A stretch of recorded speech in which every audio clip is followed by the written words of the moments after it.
नमस्कार, India voice पर स्वागत है आपका। मैं हूं आपके साथ प्रियंका मिश्रा। देश में होने वाले 2024 के लोकसभा चुनाव से पहले यूपी में मुद्दों पर संग्राम का आगाज हो चुका है। एक तरफ जहां सत्ता पक्ष राम मंदिर को लेकर लोकसभा से पहले हर मोर्चे पर तैयारी कर रहा है और अनुपूरक बजट में भारी भरकम 100 करोड़ का प्रावधान कर राम उत्सव की तैयारी है, तो वहीं विपक्ष भी जातीय जनगणना के मुद्दे को लेकर सरकार को घेरने के प्रयास में है। ऐसे में पक्ष और विपक्ष के मुद्दों के साथ ही चुनावी रण तैयार है, मगर कौन सा मुद्दा किस पर होगा भारी, इस पर जनता की मुहर का इंतजार है। तो आज बात होगी लोकसभा की तैयारी, कौन सा मुद्दा किस पर भारी, मगर पहले दिखाते हैं एक रिपोर्ट। तो जाति जनगणना की बात कर रहे हैं। जाति के नाम पर सत्ता में रहते हुए न्याय नहीं किया, अपनी पार्टी में न्याय नहीं किए, सदैव पिछड़ों का दमन करने का काम किए हैं, विशेष तौर से अति पिछड़ों का दमन करने का काम किए हैं। वो जातीय गणना के लिए मना करें कि नहीं करा पाएंगे। एक तरफ जाति का रण, दूसरी तरफ राम मंदिर का प्रण। जी 2024 के लिए अभी से ही सियासी दलों ने अपने अपने मुद्दे तय कर लिए हैं। साथ ही दाव और दावों का दौर भी शुरू हो चुका है। सत्ता में बैठी बीजेपी हो या फिर विपक्ष में बैठी समाजवादी पार्टी और कांग्रेस, हर कोई अपने अपने तरकश में मुद्दे रूपी तीरों को सजा चुका है और अब इसकी बानगी देखने को मिल रही है यूपी के विधानसभा के शीतकालीन सत्र में। वो क्यों? तो अब ये भी समझिए, योगी सरकार ने इस बार अपने अनुपूरक बजट में अयोध्या पर खास फोकस किया है। अयोध्या के लिए योगी सरकार ने खजाना खोल दिया, जिसमें राम उत्सव के लिए करीब 100 करोड़ के बजट का प्रावधान किया गया है। यानी बीजेपी 2024 से पहले पूरे चुनाव को राममय करने की तैयारी कर चुकी है, तभी तो सियासी रोगन लगाया जा रहा है। वैसे भी 22 जनवरी को भगवान राम की प्राण प्रतिष्ठा का कार्यक्रम होने जा रहा है। ऐसे में 22 जनवरी से राम उत्सव के आयोजन होंगे। मकर संक्रांति से होली तक देश विदेश के मठ मंदिरों में रामायण और हनुमान चालीसा का पाठ होगा। यानी एक बड़े राम उत्सव बनाने का कार्यक्रम योगी सरकार इस बजट के जरिए करेगी, जिसका प्लान तैयार हो चुका है। 2024 का चुनाव हारने जा रही है। तो समाजवादी पार्टी हो, चाहे कांग्रेस पार्टी हो, चाहे कोई भी पार्टी हो, तो जाति जनगणना की बात कर रहे हैं। तो जाति के नाम पर सत्ता में रहते हुए न्याय नहीं किया, अपनी पार्टी में न्याय नहीं किए, सदैव पिछड़ों का दमन करने का काम किए हैं, विशेष तौर से अति पिछड़ों का दमन करने का काम किए हैं। अब बीजेपी के इस प्लान से विपक्ष भी परेशान है। अब इस मुद्दे की काट के लिए विपक्ष ने भी ओबीसी आरक्षण और जातिगत जनगणना के मुद्दे के सहारे बीजेपी पर रणनीतिक वार करना शुरू कर दिया है।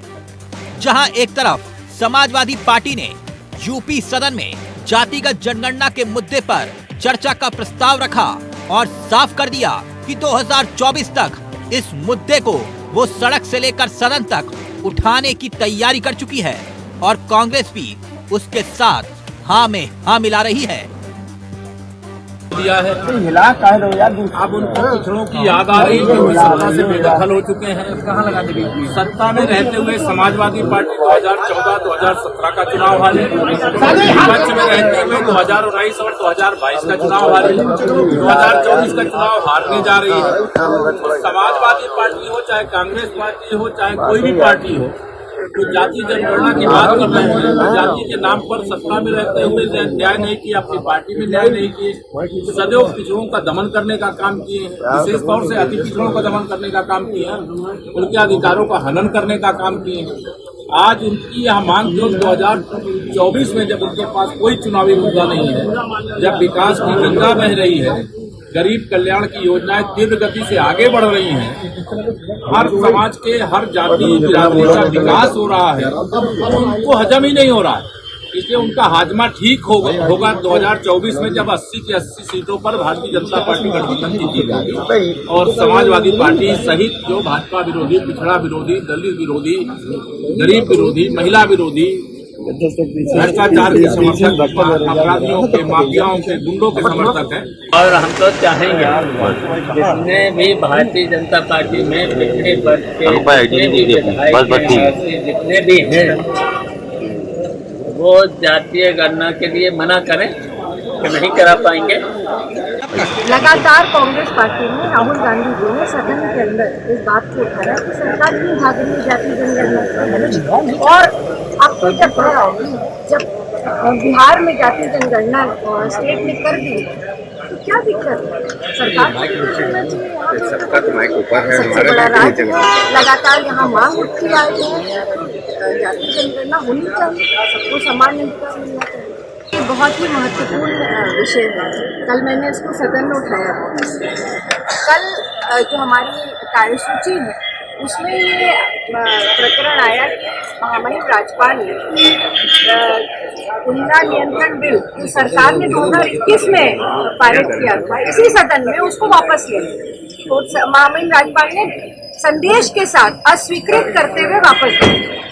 नियम 176 नियमावली में कहता है कि अगर ऐसा कुछ होता है, ऐसे दृष्टांत बहुत कम है, 2 या 3 है, जब गवर्नर वापस देते बिल्कुल।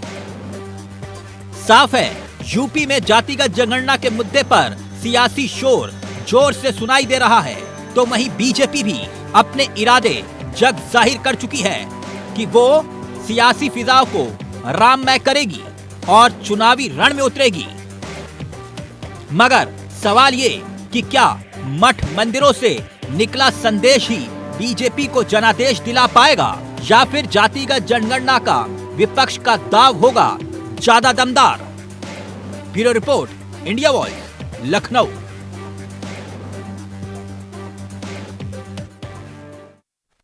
उत्तर प्रदेश की सियासत में लोकसभा 2024 के चुनाव को लेकर मुद्दों की राजनीति गर्म है। ऐसे में देखना यह होगा कि एक तरफ तो बीजेपी राम मंदिर को लेकर तमाम तैयारियां कर रही हैं, तो वहीं दूसरी तरफ समाजवादी पार्टी भी जातीय जनगणना के मुद्दे पर अड़िग है। राम मंदिर की प्राण प्रतिष्ठा से मनाया जाएगा 24 का चुनाव। विपक्ष का जाति पर रण, बीजेपी का राम प्रण। 22 जनवरी को प्राण प्रतिष्ठा कार्यक्रम को लेकर तैयारियां पूरी। राम मंदिर के मुद्दे का क्या होगा चुनावी असर? विपक्ष का जाति वाला घमासान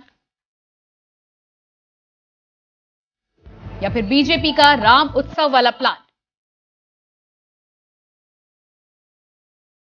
राम मंदिर की प्राण प्रतिष्ठा से भुनाया जाएगा 24 का चुनाव। और अब आपको बताते हैं राम उत्सव वाले प्लान के बारे में। 22 जनवरी 2024 को होगी प्राण प्रतिष्ठा। दोपहर 12:20 पर कार्यक्रम तय। पीएम मोदी होंगे कार्यक्रम में शामिल। राम मंदिर के गर्भगृह में रामलला को स्थापित करेंगे। करीब 3 लाख गांवों के मंदिरों में जय श्री राम के उद्घोष होंगे। घंटा घड़ियाल शंख बजेंगे, पूजा पाठ और होगा कार्यक्रम। भजन कीर्तन, हनुमान चालीसा और सुंदरकांड के पाठ भी होंगे। विदेशों में रहने वाले करीब 156 देशों के परिवारों तक पहुंचेगा आनंद उत्सव। 22 जनवरी 2024 को होगी प्राण प्रतिष्ठा। दोपहर 12:20 का कार्यक्रम तय। और जिस तरह से 22 जनवरी को लेकर यूपी की योगी आदित्यनाथ की सरकार तैयारी कर रही है, राम उत्सव को लेकर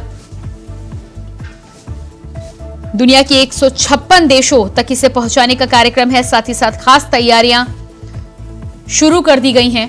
घंटा घड़ियाल शंख बजेंगे, पूजा पाठ का होगा कार्यक्रम। भजन कीर्तन, हनुमान चालीसा और सुंदरकांड के भी होंगे पाठ।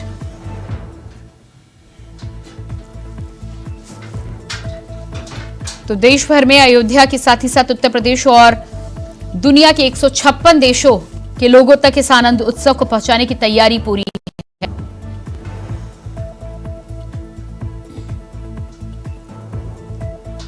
तो आज इन्हीं मुद्दों पर करेंगे चर्चा।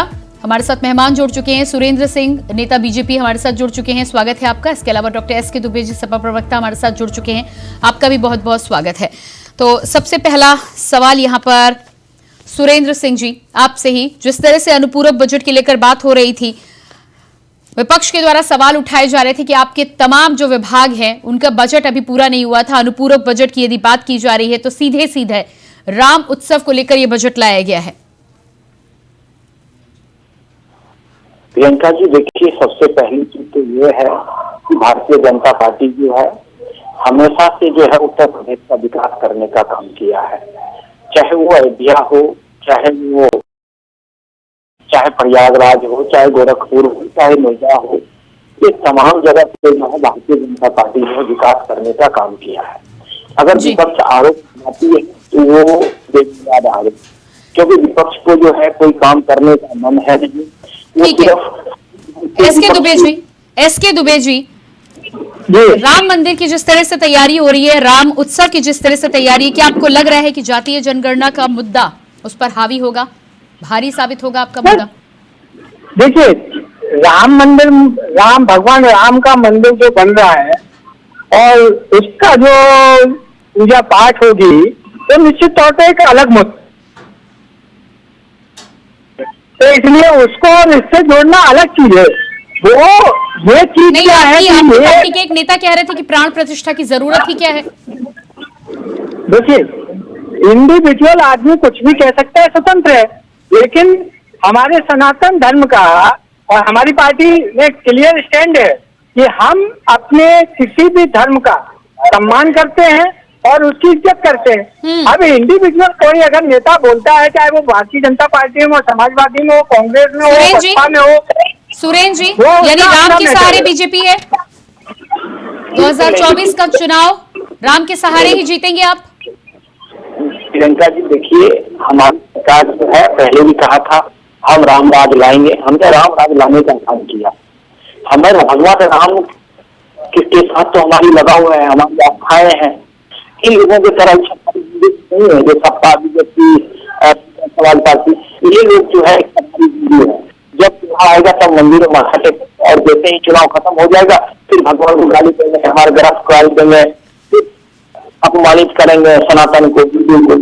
ऐसी हमारी पार्टी नहीं है। हमने तो हमेशा से भगवान राम को जो है मानने का काम किया। हमने भगवान राम के लिए जो हमारे कार्य उन्होंने गोलियां खाई, तो हम कैसे अपमान कर सकते हैं? हम कैसे उनके नाम पे जो है अपमानित कर सकते हैं? अपमानित करने का तो इनका काम है।